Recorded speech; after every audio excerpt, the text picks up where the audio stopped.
बिस्मिल्लाहिर्रहमानिर्रहीम। अस्सलाम वालेकुम। उम्मीद है व्यूवर्स आप सब लोग खैरियत से होंगे। व्यूवर्स, आप लोगों के जितने भी सवालात होते हैं मेरी कोशिश होती है कि मैं हर एक को जवाब दूं। सवालात इतने ज़्यादा होते हैं कि जवाब देने में ताख़ीर हो जाती है, और फिर जिन अहबाब के सवालात इज्तिमाई तौर पर होते हैं मेरी कोशिश होती है कि मैं उनको वीडियो की शक्ल में जवाब दूं। ताख़ीर के लिए मैं माज़रत ख़्वाह हूँ। व्यूवर्स, आज का हमारा टॉपिक है एहतलाम या कसरत एहतलाम। रात को सोते वक़्त गैर इरादी तौर पर मनी के अखराज को एहतलाम कहते हैं।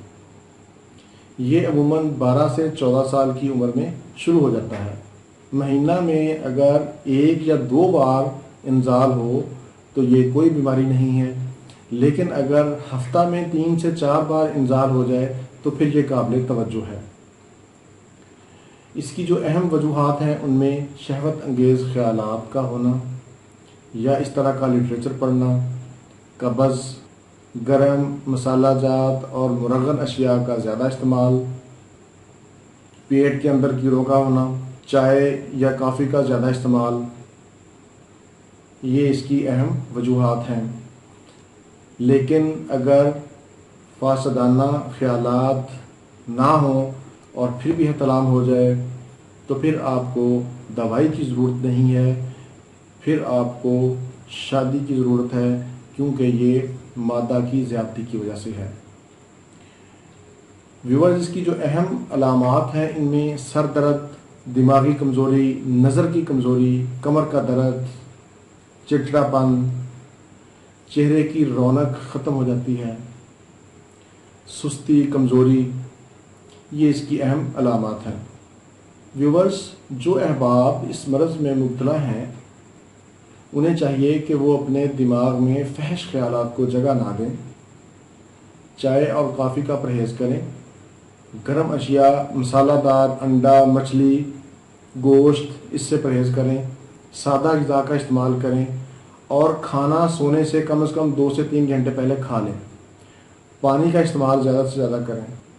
व्यूअर्स, अगर एहतियाती तदाबीर करने के बावजूद भी ये मसला बरकरार है तो फिर मैं आपको एक नुस्खा बता रहा हूँ जो बहुत ही आजमूदा है। इससे आपके जिगर की गर्मी, आपके मैदा की गर्मी, आपका एहतलाम, ये इंशाल्लाह ठीक हो जाएगा और मादा भी गाढ़ा होगा। सालब मिस्री 5 ग्राम, सालब पंजा 5 ग्राम, ताल मखाना 5 ग्राम, गूंद कीकर 5 ग्राम, मिस्री 10 ग्राम, छिलका इसबगोल 15 ग्राम। व्यूवर्स, छिलका इसबगोल के अलावा बाकी सारी चीज़ों को आपने पीस लेना है और छिलका इसबगोल को बाद में इसमें शामिल करके मिक्स कर लेना है।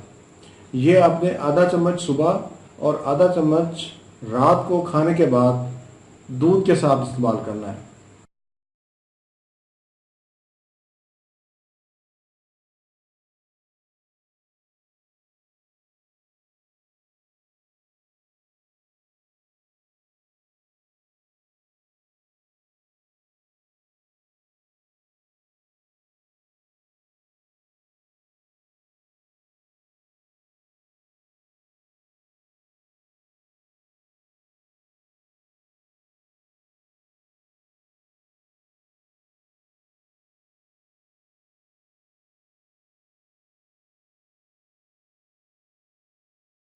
इंशाअल्लाह चंद दिन के इस्तेमाल से आपके चेहरे की रौनक बहाल हो जाएगी और आपका मर्ज़ ठीक हो जाएगा। व्यूअर्स, ये था मेरा आज का प्रोग्राम। उम्मीद है आपको पसंद आएगा। इसको शेयर भी करें और मेरा चैनल सब्सक्राइब भी करें। इसी के साथ ही मुझे इजाज़त दीजिए। दोबारा किसी नए टॉपिक के साथ आपकी खिदमत में फिर हाजिर होऊंगा। तब तक के लिए इजाज़त। अल्लाह हाफ़िज़, वस्सलाम।